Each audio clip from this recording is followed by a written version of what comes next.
আৰু ৰাজ্যিক পক্ষী সুৰক্ষা পৰিষদ অসম উদযাপন কমিটিৰ বিষয়ববী আৰু সদস্যসকল আৰু লগতে যিসকল আমাৰ বিশিষ্ট অতিথি আমাৰ মঞ্চত আছে আৰু প্ৰিণ্ট আৰু ইলেক্ট্ৰনিক মিডিয়াৰ জ্যেষ্ঠ সাংবাদিকসকল সকলোকে মই আমাৰ সভাপতি হিচাপে উদযাপন কমিটিৰ সভাপতি হিচাপে আপোনালোকক ওয়েলকাম মানে হেৰি কৰি দিলে দেই পোষ্টৰ কাৰণে আমাৰ কথা হ'ল কি আমি এই বিশ্ব পক্ষী দিৱস 2004 চনৰ পৰাই অনুষ্ঠিত কৰি আহিছো।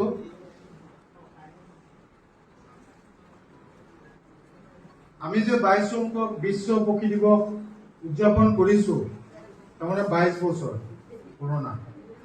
আমি অৱশ্যে 24 বছৰ পুৰণা 2021ত কোভিডৰ কাৰণে আমি অনুষ্ঠিত কৰিব পৰা নাই বা বিভিন্ন অনুষ্ঠান প্ৰতিষ্ঠানো বিভিন্ন সংগঠনো পাতিব পৰা নাই। গতিকে এইটোত 2 বছৰ আমাৰ যদিও হেৰি হৈছিলে কিন্তু আমাৰ 24 বছৰ মানে হৈছে। এতিয়া কথাটো হ'ল কি আমি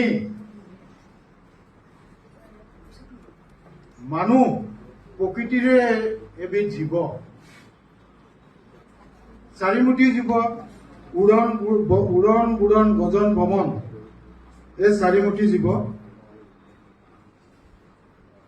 তাৰে উৰণ পক্ষীবিধ উৰণ যিটো জীৱ এই যেনে পশু পক্ষী মানে পক্ষী তাক লৈ পেলাই পক্ষী সুৰক্ষা পৰিষদ আমাৰ গঠন হৈছিলে 2004 চনৰ 23 জুলাই আৰু তেতিয়াৰ পৰাই আমি ধাৰাবাহিকভাৱে বিশ্ব পক্ষী দিৱস পালন কৰি আহিছো। সন্মানীয় বিশিষ্ট অতিথি বৃন্দ, সাহিত্যিক, কবি, শিল্পী, সাংবাদিক, প্ৰকৃতিপ্ৰেমী, শিক্ষক শিক্ষয়িত্ৰী, ছাত্ৰ ছাত্ৰী আৰু মোৰ প্ৰিয় উপস্থিত শুভাকাংক্ষী সকলোকে মোৰ আন্তৰিক শুভেচ্ছা আৰু অভিনন্দন জ্ঞাপন কৰিলো। আৰু মই খুবেই সুখী যে 22 সংখ্যক বিশ্ব পক্ষী দিৱস উদযাপন অনুষ্ঠানত আপোনালোকৰ নিচিনা বৰেণ্য মানুহক লগ পাই মই অত্যন্ত সুখী হৈছো আৰু আনন্দিত আৰু গৌৰৱ অনুভৱো কৰিছো। অসম আৰু সেইবাবে অসম মানে ৰাজ্যিক পক্ষী সুৰক্ষা পৰিষদ অসম আৰু অসম প্ৰাকৃতিক কবি সন্মিলন আৰু 22 সংখ্যক বিশ্ব পক্ষী দিৱস উদযাপন সমিতি হৈ সকলোকে আন্তৰিকভাৱে মই স্বাগতম জনাইছো। পক্ষী কেৱল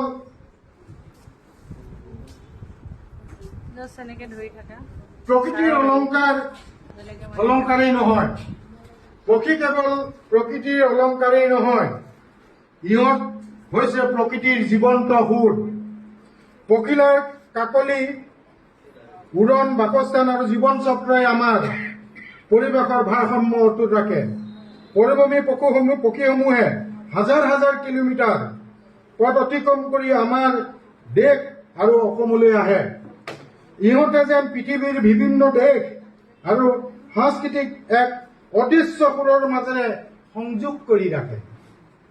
কিন্তু বৰ্তমানৰ সময়ত বন উজাড়, জলবায়ু পৰিৱৰ্তন, নদ জলাশয়ৰ প্ৰদূষণ, প্লাষ্টিকৰ অপব্যৱহাৰ আৰু মানুহৰ অচেতন কাৰ্যকলাপৰ ফলত বহুতো পক্ষী আজিৰ দিনত বিপদৰ সন্মুখীন হৈছে।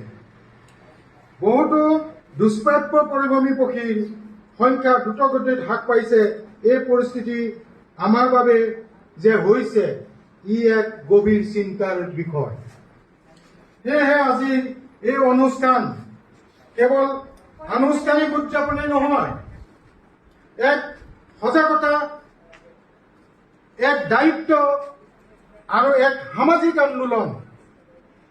আমি যদি প্ৰকৃতিক ভাল পাওঁ তেন্তে পক্ষীকো সুৰক্ষা দিব লাগিব আৰু গছ পুলি ৰোপণৰ মাজেদি বনাঞ্চল সংৰক্ষণ কৰিব লাগিব, জলাশয় ৰক্ষা কৰা আৰু পৰিৱেশৰ প্ৰতি সংবেদনশীল মনোভাৱ গঢ়ি তোলাটো আজিৰ সময়ত অতীৱ প্ৰয়োজন হৈছে বুলি মই ভাবোঁ। মই বিশেষকৈ নতুন প্ৰজন্মক আহ্বান জনাব খুজিম, অনুভৱ কৰক আৰু আমি যে ভাল পাওঁ, প্ৰকৃত হৃদয়েৰে ভাল পাওঁ, এই মনোভাৱ আমি নিজৰ মাজলৈ আনিব লাগিব। কিয়নো আজিৰ যিটো সচেতনতা কাইলৈ পৃথিৱীক সুৰক্ষিত কৰিব, জীৱ জন্তু সুৰক্ষিত কৰিব, মানুহক সুৰক্ষিত কৰিব। অসম প্ৰাকৃতিক কবি সন্মিলনৰ সৈতে মিলি আমি বাস কৰোঁ যে সাহিত্য, সংগীত আৰু কবিতাৰ মাজেৰে প্ৰকৃতিৰ সংৰক্ষণৰ কবিতাৰ মাজেৰে মহান বাৰ্তা সমাজলৈ প্ৰেৰণ আমি কৰিব পাৰোঁ। সেইকাৰণে আমি প্ৰেৰণ কৰি আহিছোঁ। এজন কবিৰ কলম আৰু এজন শিল্পীৰ সুৰে মানুহৰ হৃদয় স্পৰ্শ নিশ্চয় কৰিব পাৰে। জুবিন গাৰ্গক আমি শ্ৰদ্ধাঞ্জলি আজি অনুষ্ঠানত কৰিছিলোঁ। মহাবৰেণ্য পৃথিৱী বিখ্যাত এজন যে বিখ্যাত লোক আমাৰ মাজত আছিল, এনে এজন বিশ্ব বৰেণ্য ব্যক্তি আৰু শিল্পী মহাপ্ৰয়াণ ঘটিল 19 ছেপ্টেম্বৰ 2025 চনত। যেনেকেই নহওক, এটা ডাঙৰ আঘাত আমাৰ মাজত, আমাৰ অন্তৰত দি গ'ল আৰু এইটো প্ৰতিজন মানুহে মনে প্ৰাণে হৃদয়ে অনুভৱ কৰে। আগতেও অনুভৱ কৰিছে, এতিয়াও অনুভৱ কৰিব, ভৱিষ্যতেও অনুভৱ কৰিব। সেইধৰণে আমাৰ যিসকল মহান শিল্পী আছিলে, ডক্টৰ ভূপেন হাজৰিকা, অসমীয়া মানুহৰ হিয়াৰ আমঠু, গণশিল্পী, এইসকল মানুহে তেতিয়াই ভাবিছিল, বহুত আগতে ভাবিছিল যে আমি কেনেকে আমাৰ গীতৰ মাজেৰে মানুহক জাগ্ৰত কৰোঁ, পশু পক্ষী জীৱ জন্তুক কেনেকে ভাল পাবৰ কাৰণে অনুপ্ৰাণিত কৰোঁ, প্ৰকৃতিক ভাল পাবৰ কাৰণে অনুপ্ৰাণিত কৰোঁ। আৰু দ্বিতীয় কথাটো হ'ল কি, আমাৰ জ্যোতিপ্ৰসাদৰ নিচিনা মানুহ, বিষ্ণু ৰাভা দেৱৰ নিচিনা, কমৰেড বিষ্ণু ৰাভা দেৱৰ নিচিনা মানুহ আমাৰ বহুতো, তেওঁলোকে আমাক আদৰ্শ অনুপ্ৰাণিত কৰি গৈছে। সেয়েহে আমি অসম প্ৰাকৃতিক কবি সন্মিলন তথা ৰাজ্যিক পক্ষী সুৰক্ষা পৰিষদে যিমান পাৰোঁ পশু পক্ষী আৰু প্ৰকৃতিৰ কাৰণে কাম কৰিম, যাৰ কাৰণে মানুহৰো উপকাৰ হ'ব। যদি দীঘল হ'লে হেৰি হোৱা নিচিনা হয়, তেতিয়া ঠিক কৰি দিলে হৈ গ'ল। মই অলপ আগতে আমাৰ মিডিয়াত কৈছিলোঁ যে আমাৰ 4খন বিশেষ অভয়াৰণ্য আছে ডাঙৰ: কাজিৰঙা, পবিতৰা, ওৰাং আৰু মানাহ অভয়াৰণ্য। আৰু লগতে about to 19 wild life sanctuary, Dibrugarh চৈখোৱাকে ধৰি about to 19 wild life sanctuary আমাৰ কি হৈছে, আগ্ৰাসন হৈছে।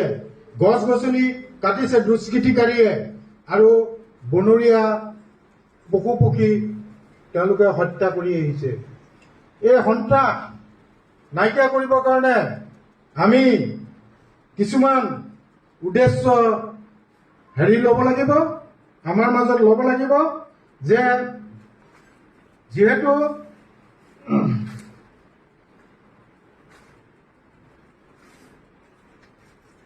আমি চৰকাৰক আমি দাবী জনাব লাগিব,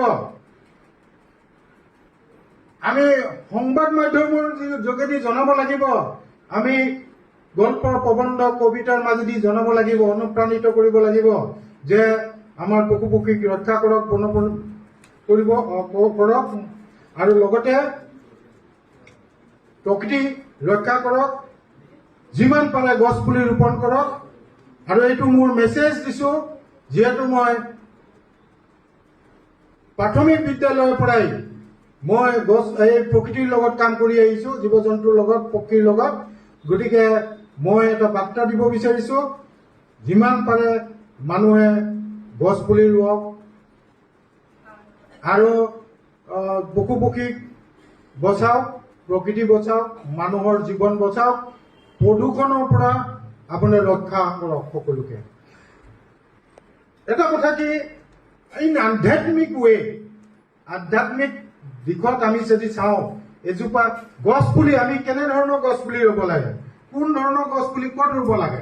এতিয়া যদি আমি ইয়াতে বৰগছ বটগছ ৰুব নোৱাৰো, এটা আমি যেতিয়া মুকলি এটা ৰাস্তা পাওঁ, তাত 3 আলি থাকে, 4 আলি থাকে, বা মানে ৰাস্তাৰ কিনাৰত আমি বটগছ ৰুব পাৰো। কেলে এজোপা বট গছ ৰুলে বা বৰগছ ৰুলে ই ডাঙৰ হয়, তাৰ গুটি ধৰে, গুটিখিনি চৰাই চিৰিকটিয়ে খায়, আৰু তাত পক্ষী আশ্ৰয় লয়, আৰু মানুহো গছৰ ছাঁ ল'ব পাৰে। আৰু এজোপা গছ ৰুলে সেই মানুহজনৰ যিটো আধ্যাত্মিক দিশত যিটো আশীৰ্বাদ পায়, গোটেই পৰিয়ালে পায়। এজোপা গছ ৰোৱাৰ কিমান মহত্ব আছে আধ্যাত্মিক দিশত, এইটো কিন্তু বহুত গুৰুত্বপূৰ্ণ। গতিকে সেই নিয়মটো আমি ফ'ল' কৰোঁ, আৰু আমি আহোঁ সকলোৱে মিলি গছ পুলি ৰোপণ কৰোঁ। আৰু সেয়েহে মই ক'ব খোজো যে মোক ক'বলৈ ক'লে মই 10-12 ঘণ্টাও মোৰ একেৰাহে কথা কোৱাৰ অভ্যাস আছে, কৈ থাকিব পাৰোঁ। কিন্তু আমাৰ অনুষ্ঠান আছে, এই অনুষ্ঠানটো আমি সময়মতে আমি সামৰণি কৰিব লাগিব। আহক আমি সকলোকে পুনৰবাৰ মই আদৰণি জনাই আৰু মোৰ মৰম আৰু শ্ৰদ্ধা জনাই আহক আমি সকলোৱে একেলগে প্ৰতিজ্ঞা কৰোঁ। আৰু যদিও আপোনালোকে অকণমান থিয় হৈ দিয়ে ভাল পাম। সকলোৱে এটা কথা মই পঢ়ি যাম, যিটো কম আপোনালোকে একো ক'ব। আহক আমি সকলোৱে একেলগে প্ৰতিজ্ঞা কৰোঁ। পক্ষী বচাও, প্ৰকৃতি বচাও। সেউজীয়া পৃথিৱীত আগন্তুক প্ৰজন্মৰ বাবে সংৰক্ষণ কৰোঁ। ধন্যবাদ। জয় আই অসম, জয় প্ৰকৃতি, জয় পৃথিৱী। ধন্যবাদ।